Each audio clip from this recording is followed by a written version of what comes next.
Welcome to the DC Today, your daily market synopsis of the Dividend Cafe, brought to you every Monday through Thursday to bring you up-to-date information and perspective on financial markets. Welcome to DC Today, this Wednesday, April the 3rd, with you on a really quiet market day trading-wise. Rates were unchanged, 10-year stayed at 435, unchanged on the day. The Dow dropped 43 points on the day after being up for most of the day, so fairly quiet. S&P and NASDAQ were both a little higher in markets. The volatility index was just off a little bit, so a little quiet day.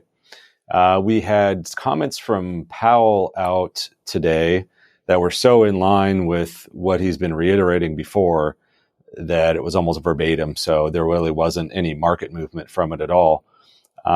Just that they're waiting for more data. They want to see inflation where they want to see it before they're going to actually cut rates. But they still expect to do that towards the second half of the year. Private payroll, so ADP was out today with really a pretty strong print, actually. It was 184,000. We were expecting 150. And 184 is the highest number we've had since July of last year.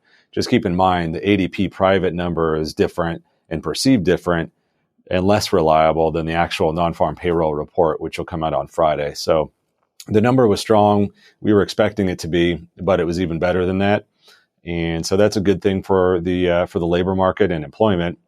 Also February was revised a little higher as well. So good things there. And again, like I said, good news is good news, even though markets may react one way or the other.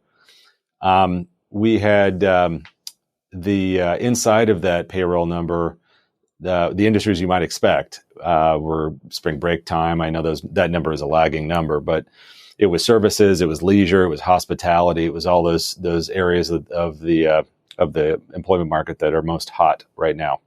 There was a ISM services figure today that was actually a little weaker than expected, which was, well, I guess it was bad news being good news in the sense of inflation, because the manufacturing number we saw earlier in the week was much hotter than expected, which is considered good because the inflation levels inside of our goods part of the market have already been all the way back down to the low twos. So that wasn't an issue.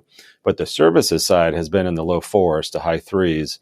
And so seeing ISM come in a little softer wasn't looked at as a bad thing necessarily. It was still in expansion territory, so still over 50. It was 51.4. So that's good. And then I think really what was better about it was inside of that, there's a price index, and it lowered 5 points, which is the lowest that we've seen since March of 2020.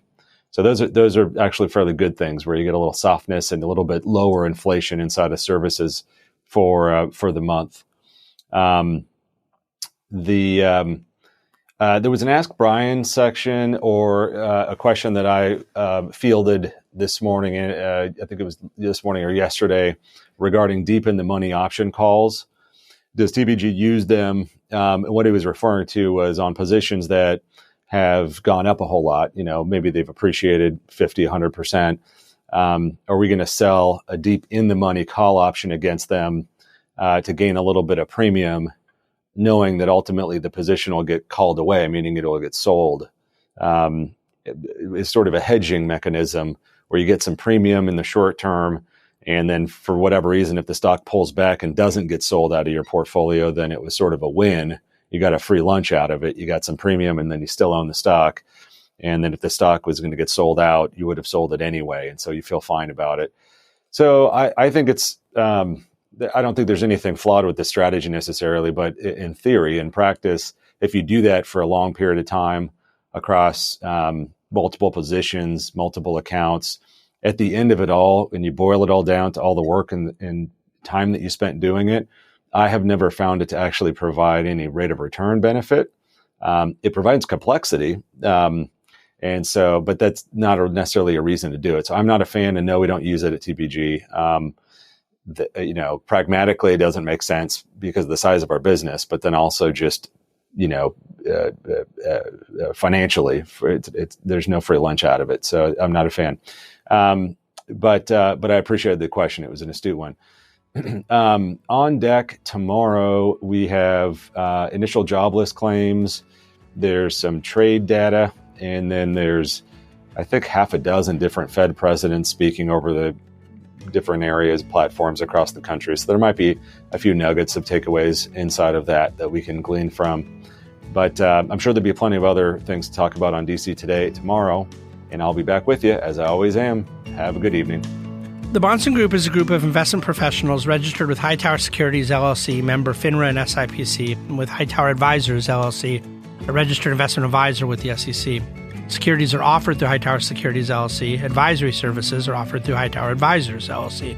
This is not an offer to buy or sell securities. No investment process is free of risk. There is no guarantee that the investment process or investment opportunities referenced herein will be profitable. Past performance is not indicative of current or future performance and is not a guarantee. The investment opportunities referenced herein may not be suitable for all investors. All data and information referenced herein are from sources believed to be reliable. Any opinions, news, research, analyses, prices, or other information contained in this research is provided as general market commentary and does not constitute investment advice. The Bahnsen Group and Hightower shall not in any way be liable for claims and make no expressed or implied representations or warranties as to the accuracy or completeness of the data and other information, or for statements or errors contained in or omissions from the obtained data and information referenced herein. The data and information are provided as of the date referenced. Such data and information are subject to change without notice.